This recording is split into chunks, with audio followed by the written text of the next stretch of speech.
ಓಂ.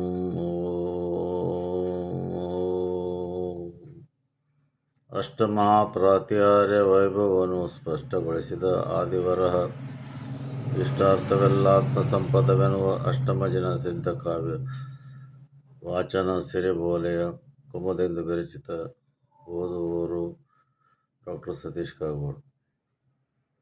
ಅಷ್ಟಮಹಾಪ್ರಾತ್ಯಾರ್ಯ ಆತ್ಮ ಪರಮಾತ್ಮನಾದಾಗ, ತೀರ್ಥಂಕರ ಪದವಿಗೆ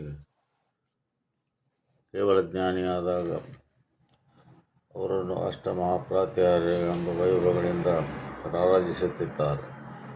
ಅಷ್ಟಮಹಾಪ್ರಾತ್ಯಾರ್ಯ ಎಂದರೇನು, ಅವು ಯಾವುವನ್ನೂ ಇನ್ನೊಂದು ಪದ್ಯದಲ್ಲಿ ತಿಳಿಸಿ ಹೇಳೋಣ.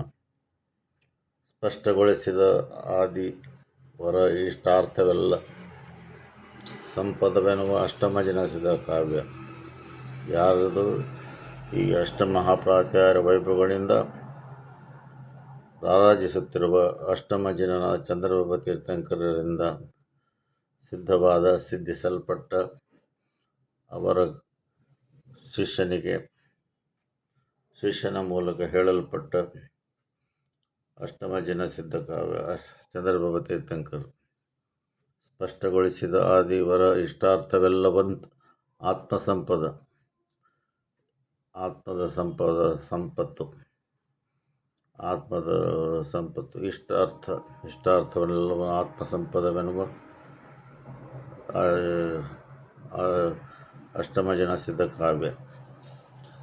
ಮುಂದೆ ಹೇಳುತ್ತಾ, ನುಣುಪಾದ ಗಡುಚಾದ ಧರ್ಮ ಕರ್ಮದ ಲೋಹದ ಅನುಭವವೇ ಸ್ವರ್ಣಶ್ರೀ ಅನುಭವ ಗಮ್ಯದ ಸಮೂಹ ಸರಣದ ಕಾವ್ಯ ಘನಸಿದ್ಧ ರಸ ದಿವ್ಯ ಕಾವ್ಯ. ಏನು? ನುಣುಪಾದ ಗಡುಚಾದ ಕಷ್ಟವಾದ ಧರ್ಮದ ಫಿಲಾಸಫಿಯನ್ನು ಹೇಳುವುದು ಕಷ್ಟ. ಅದನ್ನು ಕರ್ಮದ ನುಣುಪಾದ ಗಡುಚಾದ ಧರ್ಮ ಕರ್ಮದ ಲೋಹದಂತಿರುವುದು. ಅದನ್ನು ಅನುಭವದ ಸ್ವರ್ಣಶ್ರೀ ಸಮೋಸರಣ ಕಾವ್ಯ ಅದುವೇ ಸಿರಿಬೋಲೆ. ಅದನ್ನು ಸಿದ್ಧಿಸಿ ಸಿದ್ಧರಸದಲ್ಲಿ ಪಾಕ ಮಾಡಿ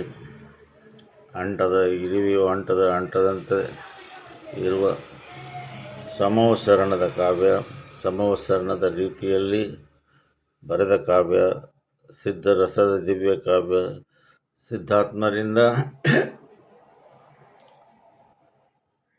ಕುಮುದೆಂದು ಮುನಿ ಮತ್ತು ಅವರ ಶಿಷ್ಯರ ಮೂಲಕ ಬರೆಸಲ್ಪಟ್ಟ ಕಾವ್ಯ ಎಂದು ಹೇಳುತ್ತಾ, ಮತ್ತೆ ನುಣುಪಾದ ಗಡುಚಾದ ಧರ್ಮದ ಕರ್ಮದ ಲೋಹದ ಅನುಭವದೇ ಸ್ವರ್ಣಶ್ರೀ ಅನುಭವ ಗಮ್ಯದ ಸಮೋಸರಣದ ಕಾವ್ಯ ಸಿರಿಬೋಲೆ ಘನಸಿದ್ಧರಸ ದಿವ್ಯ ಕಾವ್ಯ ಸಿದ್ಧರಸದ ಕಾವ್ಯ ದಿವ್ಯ ಕಾವ್ಯ ಅದುವೇ ಸಿರಿಬೋಲೆ.